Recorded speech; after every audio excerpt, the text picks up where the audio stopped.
Immortal and Martial Dual Cultivation, episode 188. Untuk melihat video selengkapnya, sahabat bisa kunjungi playlist yang telah Sabta Novel sediakan. Yuk mari, kita berimajinasi bersama dan masuk ke alur ceritanya.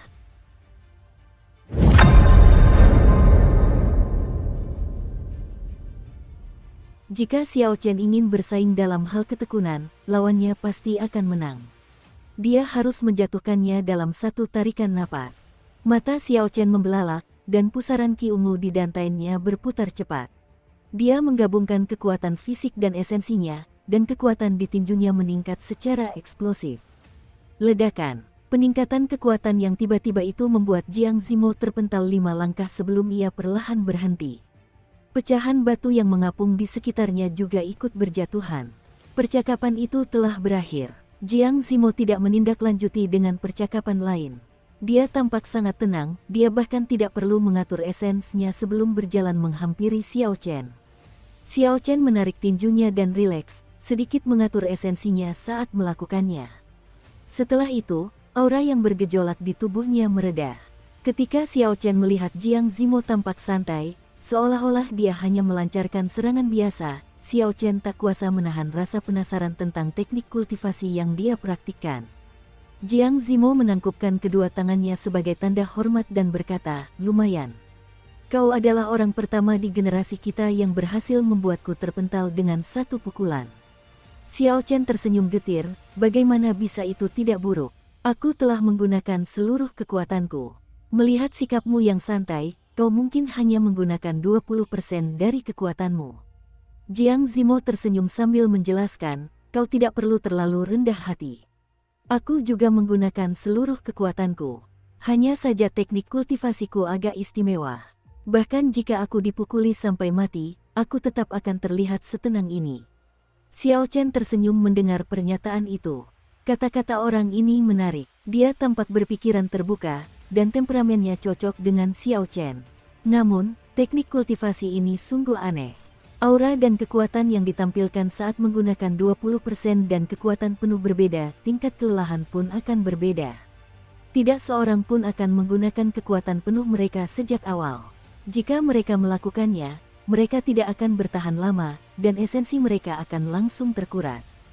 Tiba-tiba, sebuah pikiran terlintas di benak Xiao Chen, mungkin lamanya waktu Jiang Zimo bertahan menggunakan kekuatan penuhnya setara dengan aku mempertahankan 20% kekuatanku. Jika memang demikian, teknik kultivasi Jiang Zimo sangat mengerikan.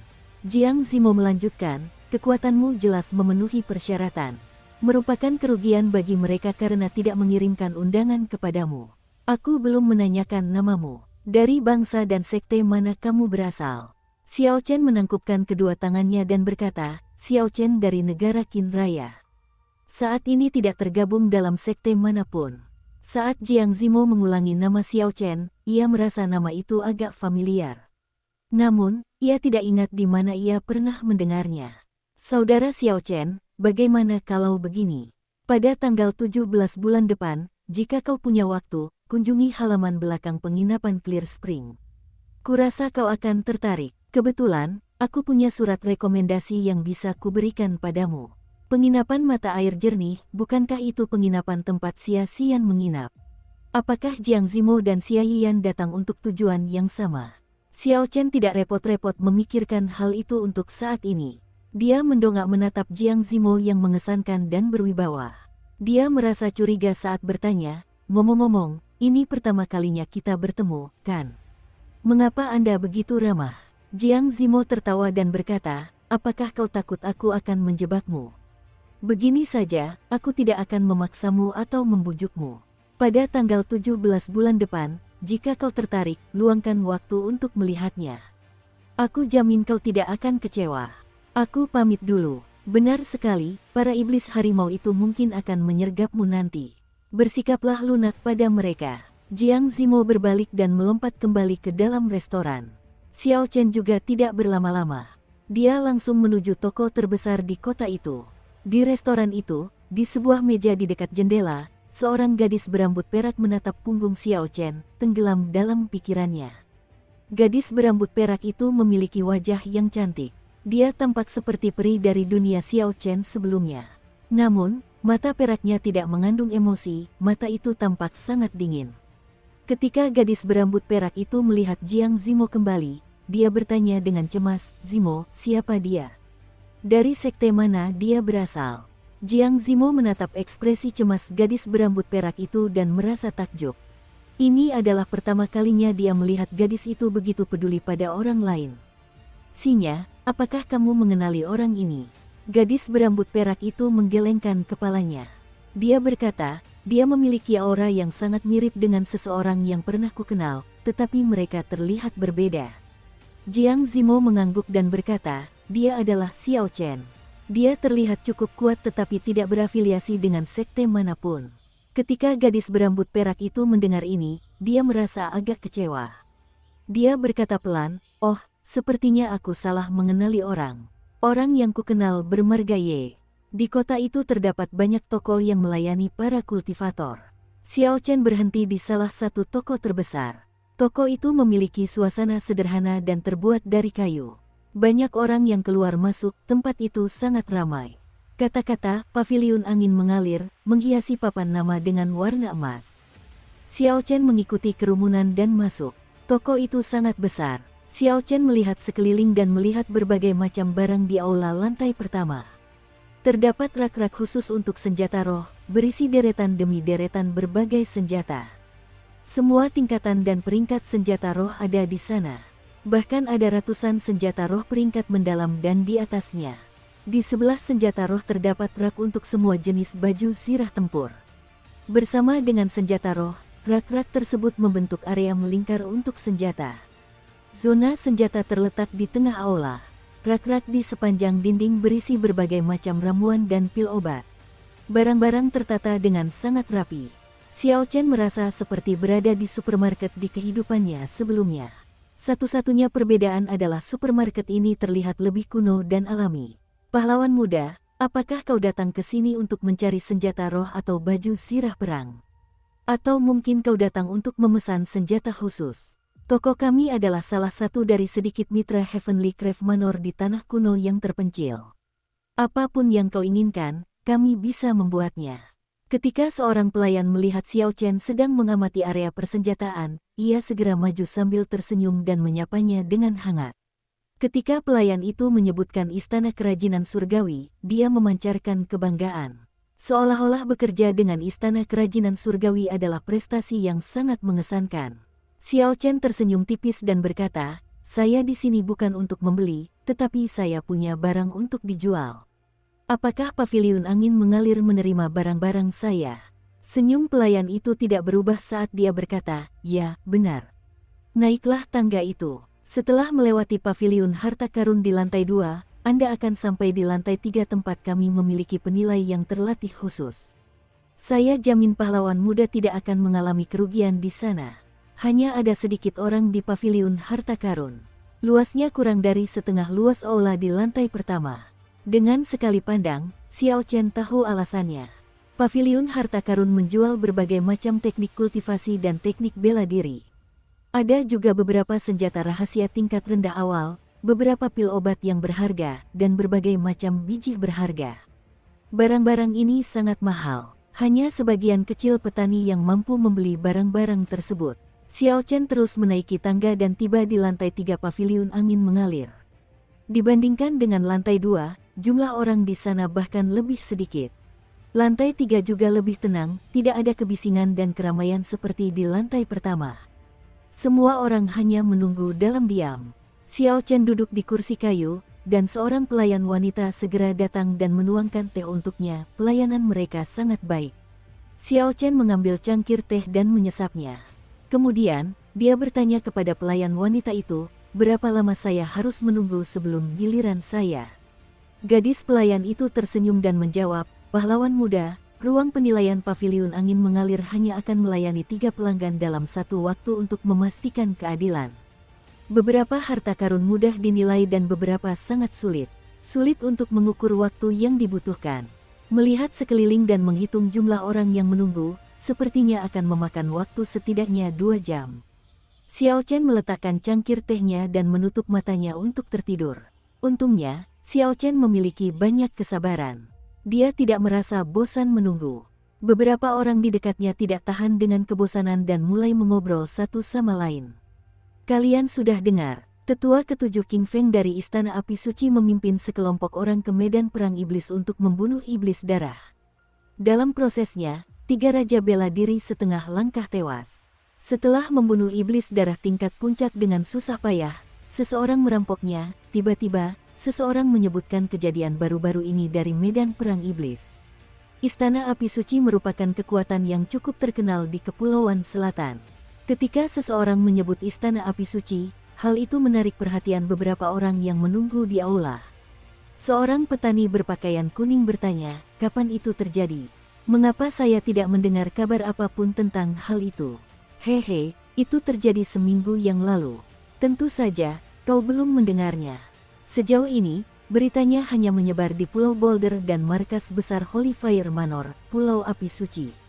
Namun, kemungkinan besar akan segera menyebar ke seluruh pulau-pulau selatan, kata kultivator berbaju hijau yang berbicara lebih dulu dengan bangga.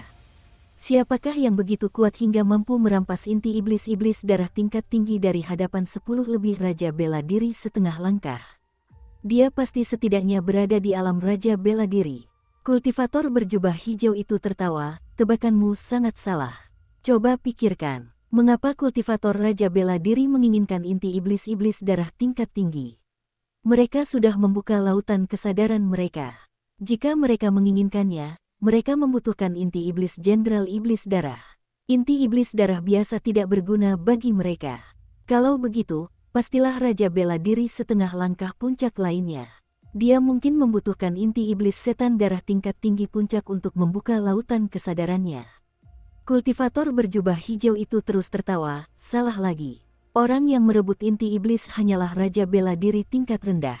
Dia tidak hanya merebut inti iblis, tetapi dia juga mengambil 3 harta rahasia tingkat menengah dari tangan iblis darah dan mayat 3 raja bela diri setengah langkah.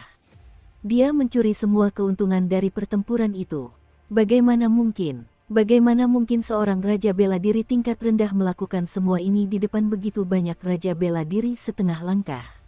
Itu sama sekali tidak mungkin. Kamu pasti melebih-lebihkan. Dukung terus channel YouTube Sabta Novel. Beberapa orang di samping menggelengkan kepala. Jelas sekali mereka tidak percaya pada petani berbaju hijau itu. Petani berjubah hijau itu tersenyum tipis dan tidak berusaha membela diri. Terserah kau mau percaya padaku atau tidak. Sebentar lagi, kau akan tahu kebenarannya. Topik ini berlanjut untuk beberapa saat hingga seseorang mengangkat topik baru, ujian menara kuno yang terpencil tampaknya akan dimulai lagi. Aku penasaran berapa banyak orang yang akan memenuhi syarat untuk berpartisipasi kali ini. Kurasa akan ada lebih banyak orang daripada sebelumnya. Terlalu banyak jenius di generasi ini. Akan sulit bagi negara Jin Raya untuk terus memonopoli posisi teratas dalam kompetisi pemuda 5 negara. Mungkin tidak demikian. Negara Jin Agung memiliki urat roh terbanyak di benua Tianwu. Mereka bahkan memiliki lebih banyak jenius daripada yang lain. Akan menjadi tantangan bagi 4 negara lainnya untuk menduduki 10 besar. Mari kita lihat hasil dari menara kuno terpencil. Jika seseorang bisa sampai ke lantai 7 menara kuno terpencil, mungkin ada peluang hal itu terjadi. Ini sulit. Selain orang-orang dari era Kaisar Petir, tidak ada seorang pun yang pernah mencapai lantai 7 dalam beberapa ribu tahun terakhir. Saat ini, para jenius dari era ini baru mulai berkembang. Kita harus menunggu setidaknya 10 tahun lagi. Ujian menara kuno yang terpencil akan segera dimulai. Apakah itu ada hubungannya dengan Jiang Zimu dan Xia Xian? Xiao Chen membuka matanya. Ketertarikan terpancar di mata Xiao Chen. Ia bermaksud bertanya lebih lanjut tentang hal itu, tetapi, pahlawan muda, sekarang giliranmu. Pada saat itu, seorang gadis muda yang cantik datang menghampirinya dan berbicara kepadanya dengan lembut. Sepertinya aku hanya bisa membiarkannya saja untuk saat ini. Namun, sekarang aku punya petunjuk tentang menara kuno yang terpencil. Seharusnya mudah untuk mempelajari lebih lanjut nanti. Xiao Chen bangkit dan mengikuti pelayan wanita itu ke ruangan di depan. Ketika kultivator berbaju hijau melihat Xiao Chen bangkit, ia termenung sambil memperhatikan punggungnya. Sebelumnya, ia tidak menyadari keberadaan Xiao Chen. Namun, begitu melihat punggung Xiao Chen, kultivator berjubah hijau itu mulai berpikir. Dia mengenakan jubah putih dan merupakan raja bela diri tingkat rendah. Dia tampak lebih muda dari 20 tahun. Sayangnya, aku tidak melihatnya membawa pedang. Dia pasti menyimpannya di cincin spasialnya. Kultivator berbaju hijau itu bergumam pada dirinya sendiri. Aku harus mengikutinya dengan cermat. Jika dia seorang pendekar pedang, kemungkinan besar dialah orang itu. Di dalam ruang penilaian, seorang lelaki tua menyesap teh.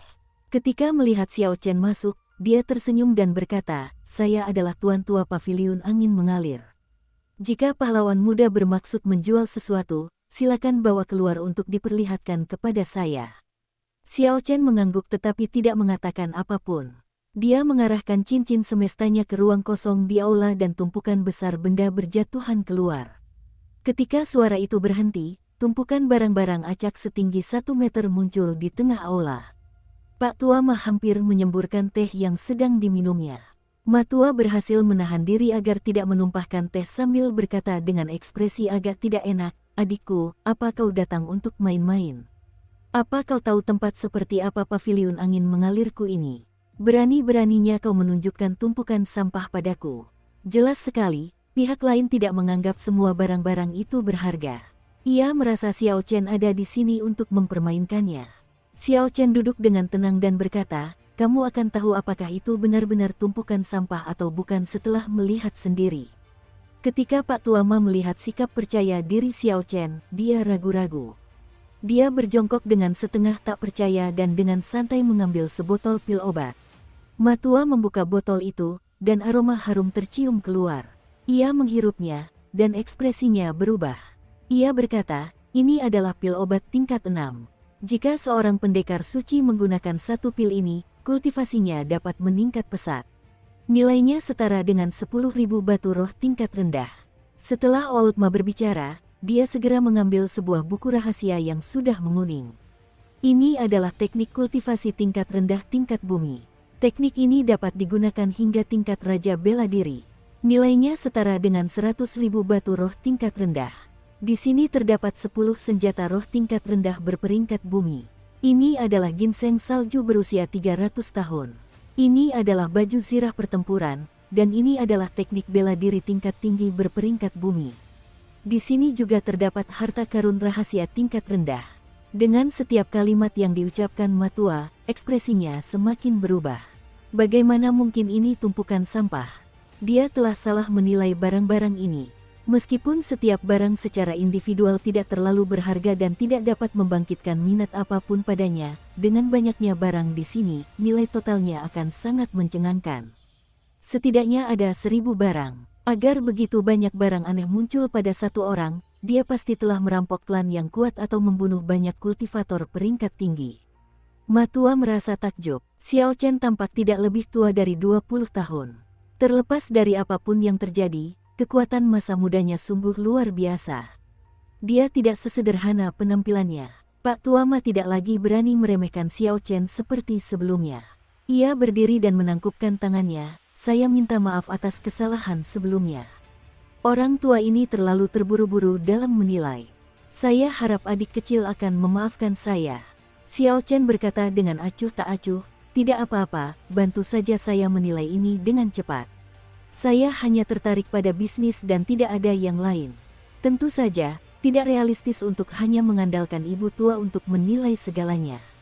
Pak Tua Ma memanggil seorang pelayan perempuan dan memberinya beberapa instruksi.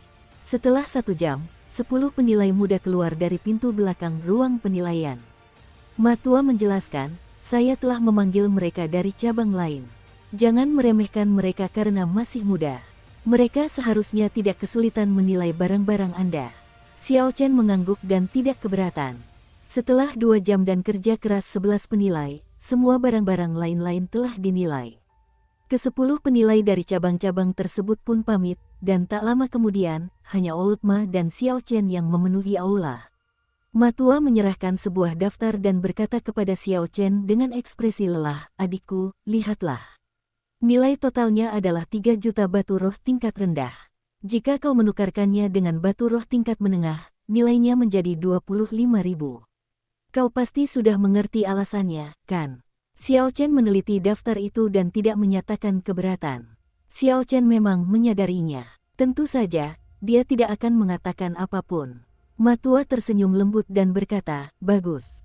Keluarkan kartu gerbang kuno terpencilmu, dan kita akan menandatangani kontraknya. Setelah itu, kami bisa langsung memberikan batu roh kepadamu." Xiao Chen terkejut. Dia tidak menyangka akan membutuhkan Ancient Desolate Pass untuk melakukan transaksi seperti itu. Dia merasa sedikit sedih, "Aku belum memiliki Ancient Desolate Pass. Bisakah kita tetap menyelesaikan transaksi ini?" Matua mengerutkan kening sedikit. Jelas, dia agak terkejut. Di luar dugaan, pemuda ini masih baru di tanah terpencil kuno. Dia bahkan belum pernah melewati jalur terpencil kuno. Ini sedikit menyulitkan. Bukannya orang tua ini ingin mempersulitmu, tetapi tanpa kartu izin pedalaman kuno, pajak yang harus kau bayar untuk transaksi sebesar ini cukup besar, jelas Matua dengan lembut. Karena ini masalah uang, mudah untuk diselesaikan. Xiao Chen berkata, "Bagaimana kalau begini? Ikuti daftarnya dan tuliskan 25.000 batu roh tingkat menengah. Namun, saya hanya akan mengambil 20.000 batu roh tingkat menengah." Transaksi barang-barang lain ini merupakan penghasilan tak terduga bagi Xiao Chen. Tidak masalah apakah dia mendapatkan lebih banyak atau lebih sedikit. Jika dia harus membuat Ancient Desolate Pass, itu akan membuat segalanya menjadi rumit. Pak Tua Ma langsung mengerti. Dia memahami kemurahan hati Xiao Chen. Jika dipikir-pikir, dia mungkin mendapatkan barang-barang ini dengan membunuh orang lain dan sedang terburu-buru untuk menyingkirkannya. Namun, Old Ma mengingatkan, "Pikirkan baik-baik. Membuat Ancient Desolate Pass tidak membutuhkan banyak waktu. Dengan melakukannya, kamu akan menghemat 5.000 batu roh tingkat menengah." Xiao Chen menggelengkan kepalanya dan berkata, "Tidak perlu. Aku sudah mengambil keputusan." Setelah keduanya menandatangani kontrak, Old Ma memperlihatkan kotak-kotak batu roh dan memberikannya kepada Xiao Chen untuk dihitung.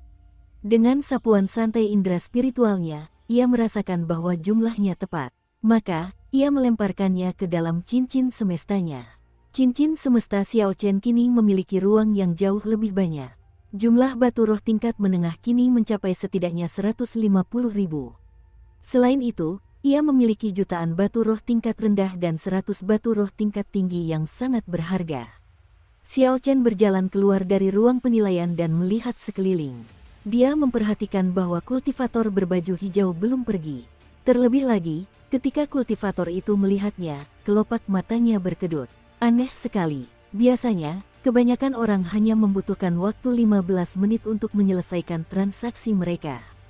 Secara logika, dia seharusnya sudah pergi sejak lama. Xiao Chen memperhatikan bahwa para kultivator lain yang tadi mengobrol semuanya telah pergi, digantikan oleh kultivator yang belum pernah dia temui. Dia tahu tentang kejadian di Pulau Boulder. Dia pasti mencurigai saya. Xiao Chen memperhatikannya dan menuju ke bawah tanpa perubahan ekspresi sedikit pun. Tidak lama setelah Xiao Chen pergi, indera spiritualnya mendeteksi sosok yang mengikutinya secara diam-diam. Itu adalah kultivator berbaju hijau. Orang ini adalah Raja Bela Diri tingkat unggul. Jika dia melakukan serangan mendadak, itu akan menjadi ancaman bagi saya. Namun, tidak perlu khawatir karena saya sudah memperhatikannya. Secara kebetulan, dia tahu tentang menara kuno yang terpencil. Jika dia memiliki niat jahat terhadapku, aku bisa menangkap dan menginterogasinya. Memikirkan hal itu, sudut bibir Xiao Chen melengkung ke atas. Dia berjalan maju dengan tenang, berpura-pura tidak tahu apa-apa. Tak lama kemudian, Xiao Chen menemukan sebuah gang yang agak sepi. Ketika ia menyadari sedikitnya orang dan lingkungan yang sunyi, ia mengangguk. "Aku akan melakukannya di sini." Bang! Tepat pada saat itu, dua kultivator iblis harimau tiba-tiba melompat keluar dari kedua sisi. Mereka tinggi dan tegap. Tak lama kemudian, mereka mengepung Xiao Chen. Para iblis ini tingginya lebih dari 2 meter.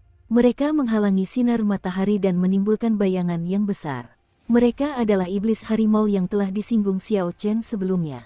Iblis harimau yang sebelumnya diusir Jiang Zimo memancarkan ki pembunuh dari seluruh tubuhnya. Dia berjalan mendekat ke Xiao Chen dan tersenyum dingin, "Bocah, sudah kubilang kau harus menyerahkan 1000 batu roh tingkat menengah, tapi kau menolak. Sekarang, aku akan melumpuhkan kakimu dan memaksamu menyesal. Begitukah?" Sayangnya, Kamu tidak mampu melakukan hal seperti itu. Xiao Chen tersenyum tipis, tebakan Jiang Zimo benar. Dengan gerakan tangannya, pedang bayangan bulan di cincin semestanya langsung muncul di genggamannya. Keempat iblis harimau itu adalah raja bela diri tingkat menengah. Ketika bekerja sama, mereka cukup kuat. Sayangnya, hanya dengan sekali pandang, Xiao Chen dapat mengetahui bahwa mereka bukanlah kultivator inti dari para iblis. Mereka tidak memiliki teknik kultivasi atau teknik bela diri yang kuat. Jika Xiao Chen menggunakan kekuatan penuhnya, mereka tidak akan memiliki peluang sama sekali. Setelah 15 menit, keempat iblis harimau itu tergeletak di tanah, meratap dengan menyedihkan. Luka-luka dengan berbagai ukuran menutupi tubuh mereka, sesekali mengeluarkan percikan listrik. Sesuai dengan permintaan Jiang Zimo, Xiao Chen tidak bertindak terlalu kasar. Luka-lukanya memang terlihat mengerikan, tetapi tidak parah. Dia hanya memberi mereka pelajaran. Pergi sana, aku hanya akan menuruti permintaan Jiang Zimo sekali saja. Jangan sampai aku melihatmu lagi.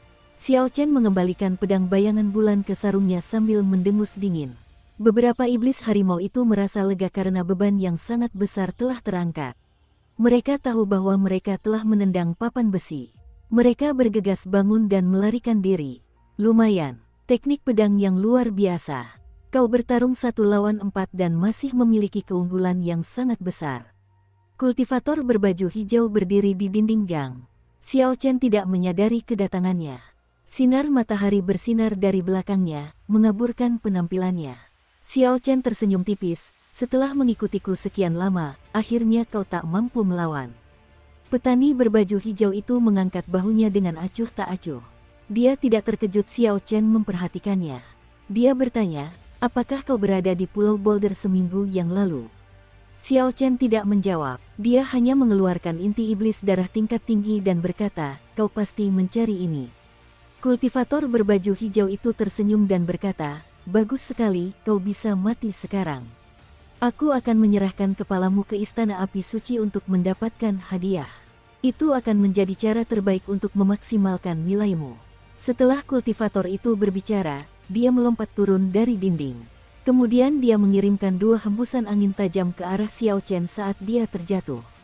Xiao Chen kembali menghunus pedang bayangan bulannya, dan cahaya listrik berkedip-kedip di bilah pedang yang seputih salju itu. Xiao Chen menebas embusan angin itu dengan pedangnya. Pohon palem paus raksasa, sang kultivator berteriak, dan kabut tipis memenuhi lorong. Tanah menjadi lunak dan bergelombang seperti air. Xiao Chen menjadi goyah dan mulai bergerak mengikuti arus air. Betapa dahsyatnya kekuatan elemen air ini. Orang ini bukanlah raja bela diri tingkat tinggi biasa. Tak heran dia begitu percaya diri.